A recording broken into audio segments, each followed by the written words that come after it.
Hello students and welcome to another session of coordinate geometry. आपको याद होगा पिछले सेशन में हमने बहुत सारे प्रैक्टिस क्वेश्चंस किए थे so that we can revise all the concepts of coordinate geometry. आज मैं एक और सेशन लेकर आया हूं कुछ और क्वेश्चंस प्रैक्टिस करने के लिए ताकि हमारे कॉन्सेप्ट्स पक्के हो जाएं। सबसे पहले आइए एग्जांपल नंबर 1 और आप मुझे बताएंगे कि इसमें कौन सा फॉर्मूला यूज होगा। Let's read the question. Find the coordinates of the points of trisection of the line segment joining 4, -1 and -2, -3। तो इन दोनों पॉइंट्स को ज्वाइन करने वाली लाइन को ट्राइसेक्ट करने वाले पॉइंट्स के कोऑर्डिनेट हमें बताने हैं। तो बताइए कौन सा फॉर्मूला यूज होगा। Well of course you are right, हम यूज करेंगे सेक्शन फॉर्मूला। आइए इसका एक फिगर बनाते हैं। मान लीजिए ये ए पॉइंट है, इसके कोऑर्डिनेट्स हैं 4, -1 और यहां पर एक पॉइंट है बी जिसके कोऑर्डिनेट हैं -2, -3, ठीक है। And this is line segment A B. अब ए बी को ट्राइसेक्ट करने के लिए हमें कितने पॉइंट चाहिए। वेल इसके लिए हमें चाहिए 2 पॉइंट। तो वो पॉइंट मान लीजिए हैं P और Q।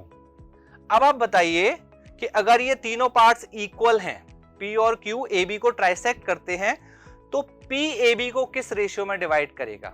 ये तीनों पार्ट्स इक्वल हैं, 1 पार्ट 1 पार्ट 1 पार्ट। तो डोंट यू थिंक P इसको 1:2 में डिवाइड करेगा।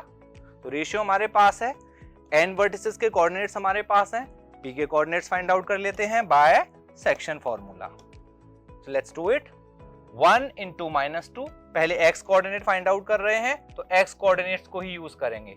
1 × -2 that is -2 and then 2 × 4 so +8 divided by add the ratios 3। Second coordinate 1 × -3 so -3, then 2 × -1 -2 and divided by add the ratios so 3। तो ये P के coordinates आ गए, इसे solve कर लेते हैं। We have 6/3 that is 2 and here -5/3। so these are the coordinates of P। अब हम फाइंड आउट करेंगे Q के coordinates again by section formula. तो आप बताइए Q AB को किस रेशियो में डिवाइड करेगा। वेल Q AB को डिवाइड करेगा 2:1 में, isn't it? तो अब Q के कोऑर्डिनेट्स फाइंड आउट करते हैं। तो Q के कोऑर्डिनेट्स होंगे 2 × -2 that is -4 and 1 × 4 that is 4 divided by 1 + 2। Second coordinate होगा 2 × -3 that is -6 and 1 × -1 that is -1 divided by add the ratios। तो ये 4 - 4 0 हो गया, तो first coordinate is 0 and this is -7/3। तो देखा आपने। सो ये दोनों पॉइंट्स हैं जो ए बी को ट्राइसेक्ट करते हैं। चलिए आइए अब एक और क्वेश्चन करते हैं। Question number 2। If 1 2 4y x 6 and 3 5 are the vertices of a parallelogram taken in order, then find x and y। ये इंटरेस्टिंग क्वेश्चन है, कैसे करेंगे। एक फिगर बनाते हैं। सबसे पहले एक पैरेललोग्राम बना लेते हैं क्योंकि क्वेश्चन में दिया है ये एक पैरेललोग्राम है। इसका नाम रख देते हैं A B C D. Coordinates mark कर लेते हैं। दिस इज 1 2, ये बी के कोऑर्डिनेट्स हो जाएंगे क्योंकि ये ऑर्डर में है 4y। सी के कोऑर्डिनेट्स हो जाएंगे हमारे x6 और डी के कोऑर्डिनेट्स हो जाएंगे 3 5। ये हमारे कोऑर्डिनेट्स हो गए। अब हमें x और y की वैल्यू फाइंड आउट करनी है। तो क्या कर सकते हैं। अब आपको पैरेललोग्राम की प्रॉपर्टीज के बारे में सोचना पड़ेगा, शायद कोई प्रॉपर्टी हमारी हेल्प कर पाए। सोचिए। वेल डू यू रिमेंबर कि पैरेललोग्राम के डायगोनल्स एक दूसरे को बाइसेक्ट करते हैं। यस तो दोनों डायगोनल्स जहां पर इंटरसेक्ट करते हैं वो दोनों डायगोनल्स का मिड पॉइंट होता है ना। तो अगर हम AC डायगोनल का मिड पॉइंट निकालूं और फिर BD डायगोनल का मिड पॉइंट निकालूं तो डोंट यू थिंक वो मिड पॉइंट एक ही होगा। यस तो मैं मिड पॉइंट फॉर्मूला से मिड पॉइंट के कोऑर्डिनेट निकालता हूं, AC का मिड पॉइंट और BD का मिड पॉइंट, और उन्हें मैं कंपेयर कर दूं क्योंकि मिड पॉइंट तो दोनों का एक ही है, तो शायद x और y आ सकते हैं। isn't it? Let's try। तो सबसे पहले let's find out mid point of AC। midpoint of AC. So that will be 1 plus x upon 2 by midpoint formula and 2 plus 6 upon 2. That gives us 1 plus x upon 2 and this is 8 upon 2, so it's 4. So this is midpoint of AC. Now let's find out midpoint of BD. Midpoint of BD. Again midpoint formula. 4 plus 3 upon 2 upon y plus 5 upon 2. थोड़ा solve करेंगे तो ये आ जाएगा 7 upon 2 and this is as it is y plus 5 upon 2. Now let's mention the property. Diagonals of parallelogram bisect each other. So these midpoints should be same. दोनों का midpoint O होगा. So we can mention but the midpoint must be same. Yes, reason, diagonals of parallelogram bisect each other, so it must be same. तो इनको compare कर देते हैं. Compare करने पर 1 plus x upon 2 equals to 7 upon 2.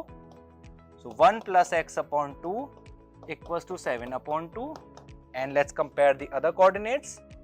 This y plus 5 upon 2 equals to 4. y plus 5 upon 2 equals to 4. अगर हम इन्हें सॉल्व करेंगे 2 and 2 cancel, x equals to 6 and यहाँ पर 2 times 4 is 8, 8 minus 5 is 3. तो देखा आपने x और y की वैल्यूज आ गई. तो हमें कई बार प्रॉपर्टीज को यूज करना पड़ेगा, लेकिन mid point formula in a way section formula ही काम आया है. एक और question, find the area of the quadrilateral whose vertices are given. तो इस क्वाड्रिलेटरल का हमें एरिया निकालना है. तो पहले इसे बना लेते हैं, एक फिगर बनाते हैं.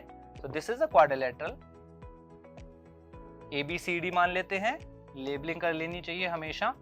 और इनके कोऑर्डिनेट्स हैं -3, 2, this is A, then 5, 4, this is B, then C, इसको मान लेते हैं 7, -6 एंड देन D इज -5, -4. अब इसका एरिया में फाइंड आउट करना है, लेकिन हमारे पास होता है फॉर्मूला एरिया ऑफ ट्राइंगल का. तो हम क्या करेंगे, एक डायगोनल बना लेंगे. तो इससे क्वाड्रिलेटरल दो ट्राइंगल्स में डिवाइड हो जाएगा. हम कोई भी डायगोनल बना सकते हैं. तो चलिए AC डायगोनल बना लेते हैं. आप चाहो तो BD डायगोनल भी बना सकते हो. तो यहाँ पर दो ट्राइंगल्स में ये डिवाइड हो गया, ट्राइंगल 1, ट्राइंगल 2. अब दोनों का एरिया अलग अलग फाइंड आउट करते हैं area of triangle formula use करके. सबसे पहले एरिया ऑफ ट्राइंगल ACD, वही फॉर्मूला लगाएंगे 1/2. एक बार फॉर्मूला लिख लेते हैं. x1 y2 minus y3 plus x2 y3 minus y1 plus x3 y1 minus y2. तो अप्लाई करते हैं. अब यहां पर हम कंसिडर कर लेते हैं कि ये हमारा x1 y1 है, ये x2 y2 है और ये x3 y3 है. आप किसी भी ऑर्डर में कंसिडर कर सकते हैं. तो let's place the values as per our consideration. तो -3, देन ब्रैकेट में -6 -4, तो -6 + 4. फिर आएगा x2 दैट इज 7. तो यहां पर -4 -2, यस. और लास्ट में हमारा होगा -5. तो -5 को ब्रैकेट में प्लेस कर दिए क्योंकि यहाँ पर प्लस साइन है. और यहाँ पर हो जाएगा 2 -6, so that is 2 + 6 and let's close the bracket. इसको सॉल्व करेंगे तो क्या आएगा, this is -2 multiplied by -3, it will give you 6. This is -6 multiplied by 7, -42. This is 8, 8 times -5, -40. Now if you solve it, this is -82 plus 6, -76 divided by 2, -38. अब यहाँ पर area negative आया है, but you remember area can never be negative. तो जब हम add करेंगे हम इसे पॉजिटिव कंसिडर कर लेंगे.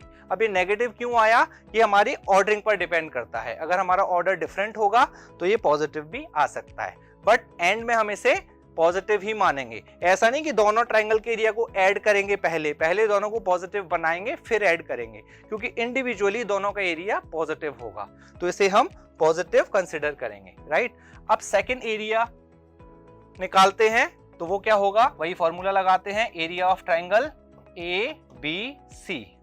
अब हम डायरेक्ट फॉर्मूला में वैल्यूज प्लेस करते हैं, ठीक है। ऑर्डर हम मान लेते हैं x1 y1, x2 y2, x3 y3, ऐसे जाएंगे। सबसे पहले -3 एंड देन आपका होगा -6 -4 दैट इज -10। उसके बाद 7, then 4 -2 that is 2 and then 5, तो यहां पर हो जाएगा 2 - 6 that is 8। इसको अगर आप सॉल्व करेंगे तो यहां पर आ जाएगा 30 + 14 + 40। अगर आप इन्हें ऐड करेंगे, this is 84 divided by 2 gives you 42 square unit. आपको यूनिट लगाना है and this is 38 square unit. इसको मैंने पॉजिटिव कर दिया। अब हमें इस क्वाड्रिलेटरल का एरिया चाहिए, तो इन दोनों को ऐड करेंगे, तो क्वाड्रिलेटरल का एरिया होगा 42 + 38। तो area of quadrilateral is 80 square unit. Unit लगाना नहीं भूलना है, it's area so square unit. तो हमने बहुत सारे क्वेश्चंस किए and we revised all the concepts. अब मैं आपको ये 2 क्वेश्चंस दे रहा हूं, इन्हें आप सॉल्व करेंगे and I will see you in the next session with a new topic. Till then keep learning and take care.